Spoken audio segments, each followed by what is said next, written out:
and welcome to Farm Journal Live. I'm editor Clint Griffiths from our newsroom here in northern Indiana as we bring you the latest in what's happening around the agricultural industry. And today we begin with what's become some breaking news and a story with a lot of questions still around it that could affect thousands of farmers across the nation. A U.S. appeals court blocking the sales of certain dicamba herbicides. Those include Ingenia, Fexapan, and XtendiMax. The decision coming right at a time when farmers are spraying their crops. We're going to bring in Sonia Begeman with Farm Journal, Ken Ferry with Crop Tech. Thank you both for joining us here on Farm Journal Live. Sonia, we'll start with you. Give us the details of what happened. This was a federal court, the Ninth Circuit Court of Appeals out of San Francisco. What are the details that folks need to know? Well, I'll give you kind of the brief details because it is 56 pages long. So right. Really briefly, there were 4 activist groups who have a lawsuit against EPA and Monsanto Company, which was, of course, bought by Bayer. And their concern was that for the October 31st decision, which affected in 2018, which affected the 2019 and 2020 growing season, they said the EPA should not have allowed dicamba to continue to be used after what they saw in 17 and 18. Okay. Basically, they said EPA did not have satisfactory data to prove that this product is safe. And they said that the risks associated with dicamba were understated, which led to more damage and more problems for farmers and for people who have trees and bushes and things like that. They had several more risks that they talked through. Basically, dicamba tolerant seed was planted on, I think, 60 million acres in 2019. And they said EPA did not account for that 60 million acres and the fact that dicamba would be sprayed potentially on all of those acres. So there's a lot more of it in the atmosphere than normal. 3 judges agreed with that. And so they did decide to remove the registration for that Fexapan, Ingenia, and XtendiMax products. So as of yesterday, June 3rd is when this went into effect, you cannot spray, and those 3 manufacturers cannot sell the over-the-top dicamba products. The one who's really in question right now, and the one that I'm looking into, and I know others are too, is Syngenta's Tavium product. It is also an over-the-top dicamba product that can be used. It's not mentioned in the lawsuit. We really need to find out more about what that really means. And as soon as we do, we'll let you know. We do know the Ag Retailers Association has issued some statements as well. We are waiting on comments and statements from the EPA. And the Ag Retailers, Sonia, they came out and said, hey, for now, we got to stop. Yep. Don't spray, don't sell, leave it sitting if you have it right now. You don't want to get yourself into a legal situation where you're doing something that's not allowed. So, okay. Yep. Yeah, let's bring in Ken Ferry with Crop Tech, and agronomist there in the middle part of Illinois, kind of in the heart of the Farm Belt here. And Ken, as you hear this come out, obviously you've got farmers and folks that you're working with. What does this do in the midst of what is likely a very important period as far as the growing season goes? Yeah, it is. It's for some of the retailers and farmers, it's kind of like pulling the rug out right there as they need to make these decisions. Some of the product is already sprayed, of course, but when they put their plans together and how they're going to, do their spraying, when they're going to do it, that type of thing, this change back and do. You can't go back and add more residual to a bean crop that's up very easily, that type of thing. So a lot of scrambling at the farm gate because a lot of guys are spraying today. I mean, situation, the weeds are growing. So once you take this product away, it changes how big the weed can be. Right. You get a water hemp much more than 2 inches, and it's tough to kill without this product. So your alternatives have to happen quick. So there's going to be a lot of decision making and product shuffling, and we got to get there before the weed gets beyond what we can stop. And it's not just the size of the weed, but the label does have some rules about, how far out from planting you can actually, apply over the top. So what are our options here? Well, when we take that chemistry away, for us here in Illinois, for instance, we focus mainly on one weed, and that's the water hemp because it's such an explosive weed. That puts us into your Flex Stars or your diphenyl ethers and stuff. So there's a family of chemistries you can use, Hmm. but it's totally different. And usually the grower has a high rate of residual on, and then he uses this product to help him out. If he wasn't planning on using this product, he's probably up against it already, meaning that he doesn't have enough residual by itself, and he needs to and it needs to happen pretty quick. Yeah. Ken, Changing the product, yeah, go ahead. changing that product also changes your carrier rates, it changes your surfactants, it changes your nozzle. So it's not just go pick something else off the shelf. There's gonna kind of restructure what you're doing and where you're going and how much carrier you're taking, that type of thing. Yeah, Probably the Ken, bigger concern is there enough product? right. I guess that, and then I was going to ask you, I mean, how big a deal is it to, if you can use some of the other things, can you get it? My guess is that'll be we'll have to fill in with everything from different brands, different mixes, different generics. But if it's not in the jug right now, it won't make it in time, meaning that it's not fire up the machine and let's go. That'll take care of it for next year. But these weeds are growing, water can grow an inch to 2 inches a day. So a situation where, for some of these guys, it's going to be a situation that decision would have to be made really quick, really. Yeah, Ken, how difficult is it to have this happen kind of right in this window that we're in, especially this year where you've got, people that are, back in the field now trying to replant after all of the weather that we've had, and you've had people that have crops in the ground since April. Yeah, that's been the large amount of phone calls we're dealing with this morning, because we're a little bit tougher here in Illinois. We are replanting both corn and beans, and we're first time planting corn and beans.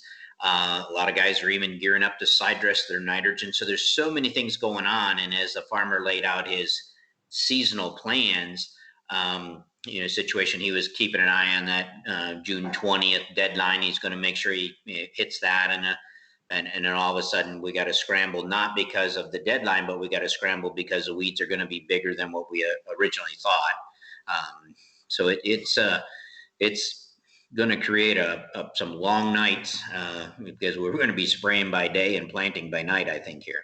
Yeah. Sonia, what are we still trying to get questions answered on for this? What are you looking into as we go forward here over the next few hours and try to update this story?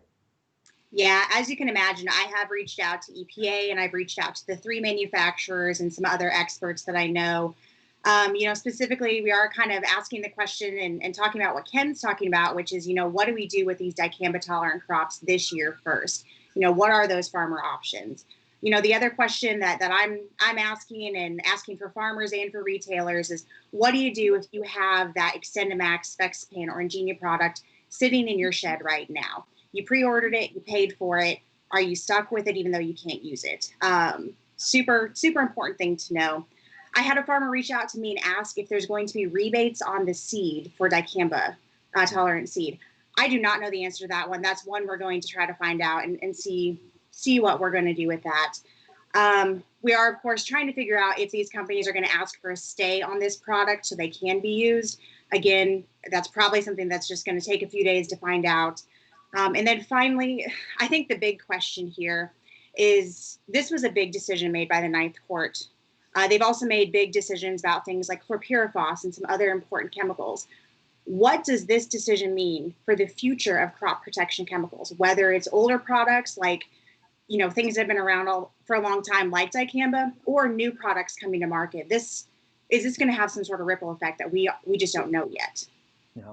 A lot of big questions out there. I want to thank you both for joining us here and trying to get to the heart of some of these answers. Ken, otherwise, how's the weather going out there? Planning moving along okay beyond the challenges of today? Yeah, unfortunately, we probably have planted our best stands here in the last 5 days. Normally, I look back at the end of the season and I say, well, there's a week or 3 days in there we shouldn't have planted.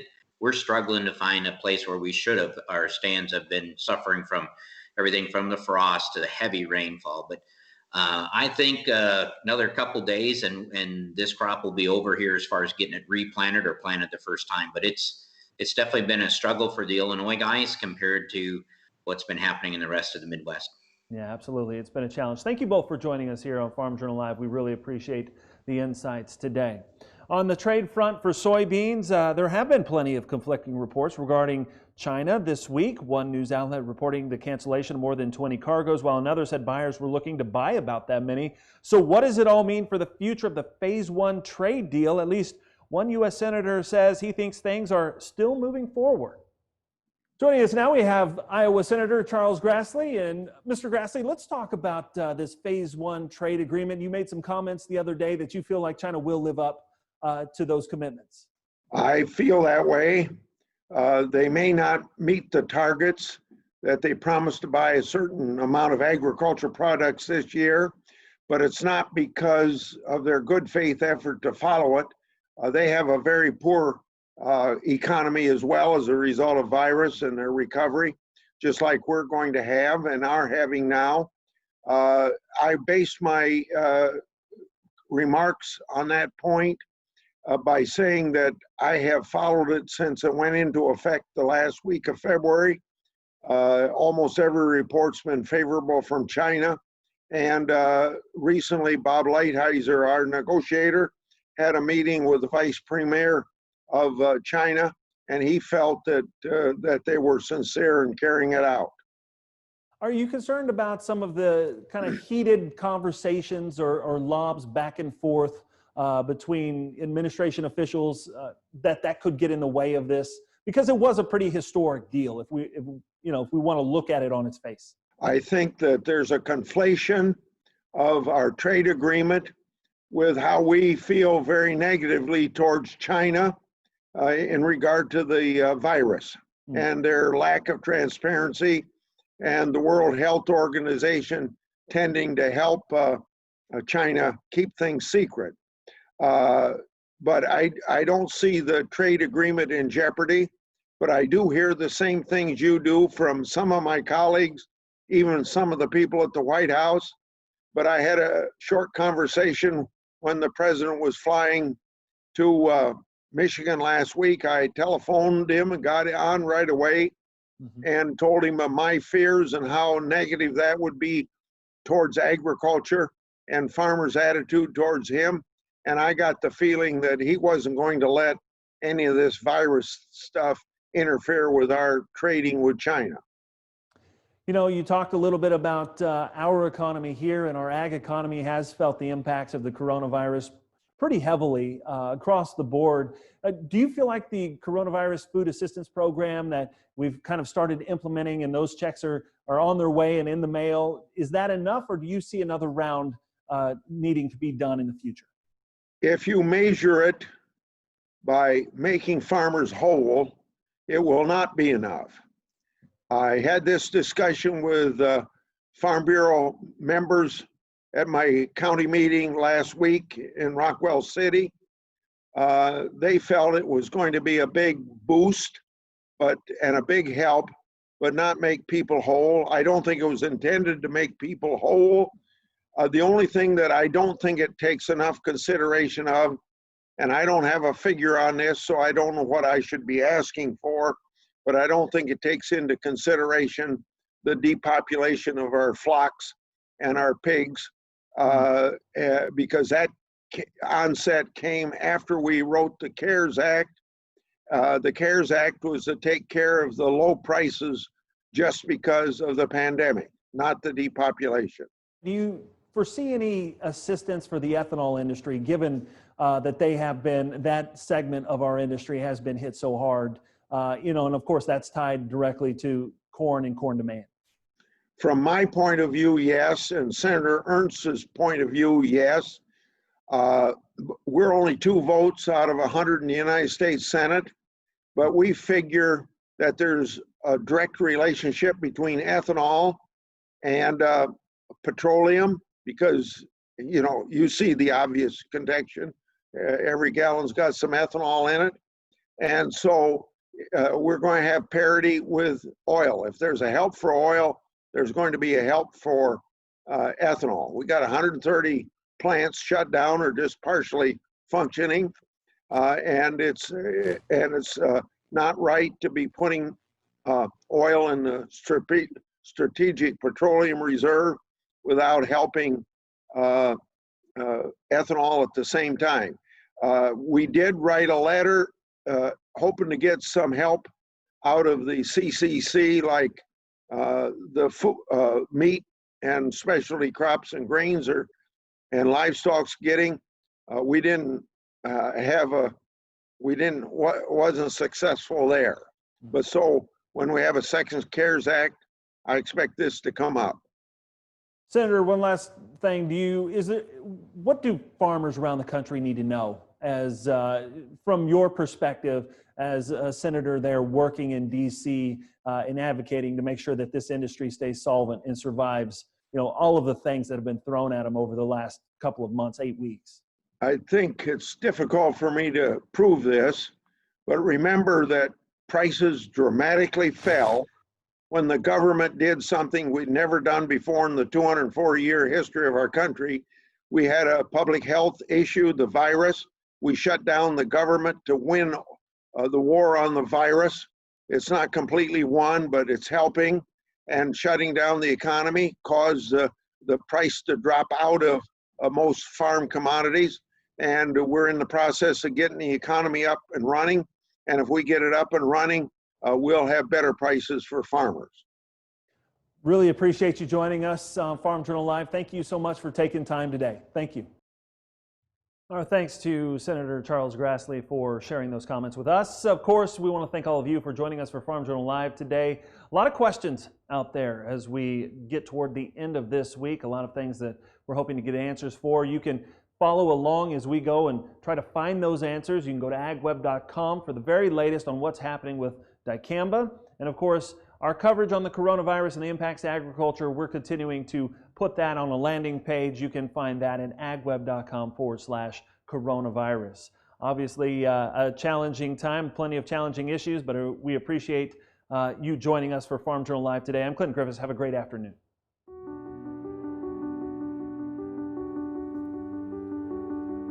It started as social distancing, self-isolation, and caring for loved ones. A time for agriculture to be proud, to be essential. Now, it's changing. While states start to reopen and jobs resume, out here, the clouds are building. The path is uncertain. It's not the first time, it won't be the last.